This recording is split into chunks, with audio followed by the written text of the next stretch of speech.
Golf and golf coaching is full of myths. Things that have been around for years which now just don't stand up to scrutiny. When we look at the golf swing in a factual manner, they just fall down. So let's cover 3 myths which I think could be holding you back. So, have you ever heard anybody say something like, this golfer's more consistent, or I would like you to be more consistent because I would like you, or they, take the hands out of the golf swing? That would make a lot of sense, wouldn't it? If we have a lot of hand action, then we're going to be inconsistent. If we can take the hands out, then it will be more consistent. And it depends what you want from your golf game. If I took a setup with my 7-iron, and I'm going to hit a shot where I take my hands out of it, we'll see what happens. Great, nice and straight. I reckon I can do that over and over and over and over and over.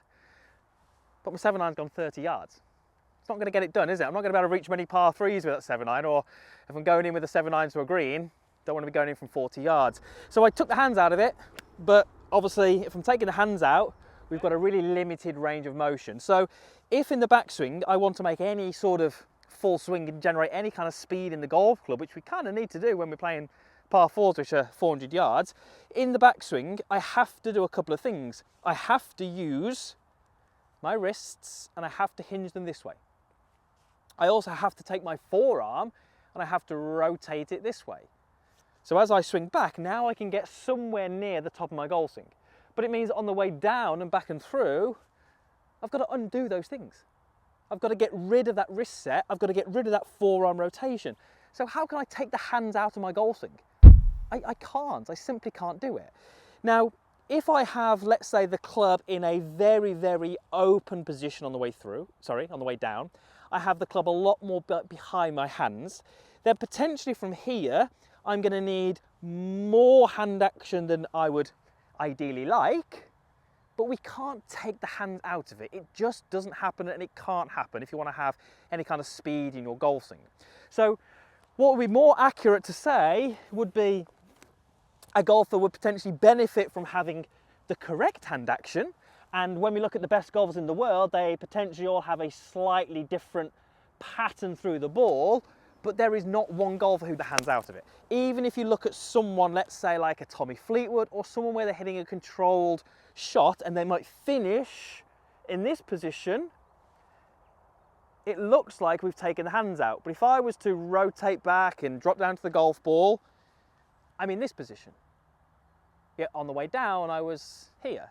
So I had to still use my hands. I had to deliver the golf club.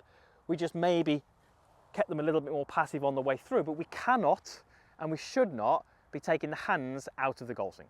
Myth number 2, focus on the driver. And I have to admit, I've probably advised people to do this many, many years ago, but now we know a lot more, I certainly don't.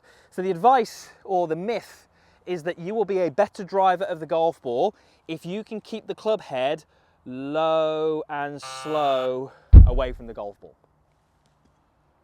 There may be the odd person that's beneficial for as a feel, but it's not the reality.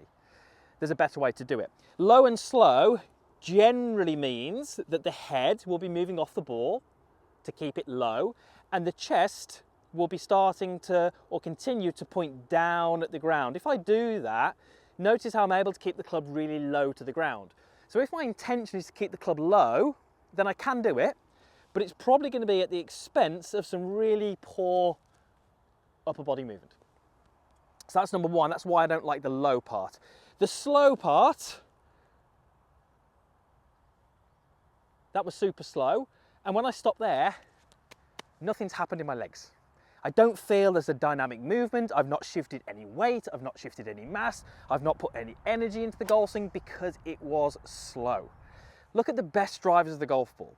We see something completely different. Yes, the golf club isn't picked up super quick, but the nature of the swing means the club works up into the air relatively quickly. It certainly doesn't stay low to the ground, and we don't see many where it's slow. It's actually quite an aggressive movement away. And if you look at any golf swing in slow motion of a great driver of the golf ball, have a look at the club shaft. You're going to see at address, it's obviously pretty neutral, but when they start their golf swing, and I'm going to try and use the ground as some resistance here, you'll see some slight bend in the club shaft. What they're actually doing is they're using their legs and they're using a lot of force to move the club away from the golf ball. What that does is it moves mass into that trail side early. That puts energy into the golf swing. It also puts energy into the golf club, and it puts some speed in. The more we can get you to move your mass, and actually, if we're looking at what the world long drivers do, they take that mass and they raise it up a little bit. That allows them in the transition to slam it back into the ground. So low and slow takes all those options away. You can't do any of those things. You're probably not going to hit it particularly far. You're not going to have a particularly good rhythm to your golf swing, and it's not what we see the best players do. Here's a great little analogy or a great little idea I'd like to think about. Imagine that the sole of your golf club, where it says, on mine it says stealth, imagine that when you put the club in behind the ball, it's stuck to the ground. So the bottom of my club is stuck to the ground. And what I've got to do when I start my golf swing, I have to unstick it.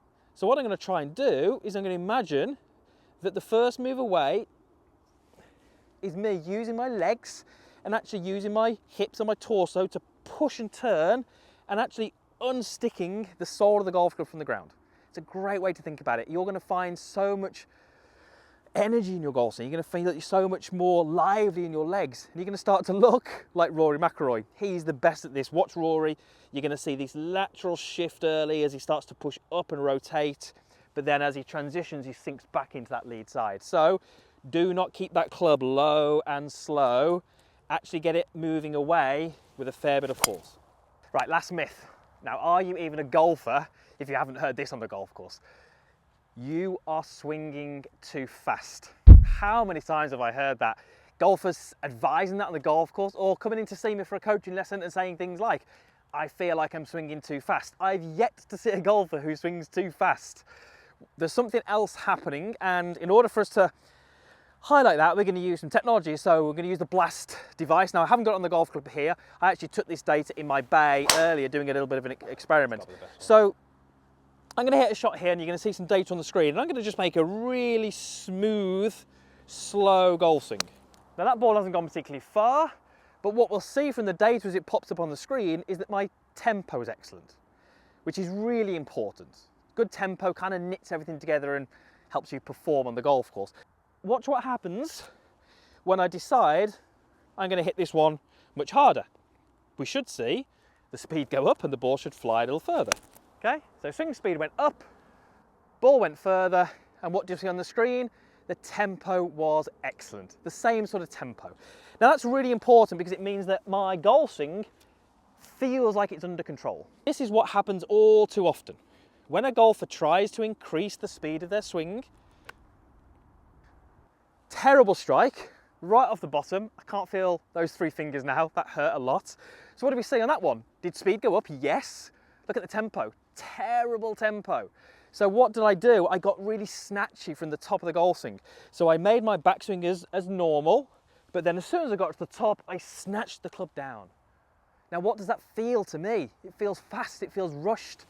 That would make a lot of sense that I could then communicate that as I'm swinging too fast, because it doesn't feel like I've got time to get onto my lead side. It doesn't feel like I've got time to organise and get to impact. And I guess that is the reality. But it's not because the club was travelling too fast, it's because the tempo was poor. So when you're working on improving your speed, or if you feel like you're swinging too fast, you're looking at swing speed. You should be looking at tempo.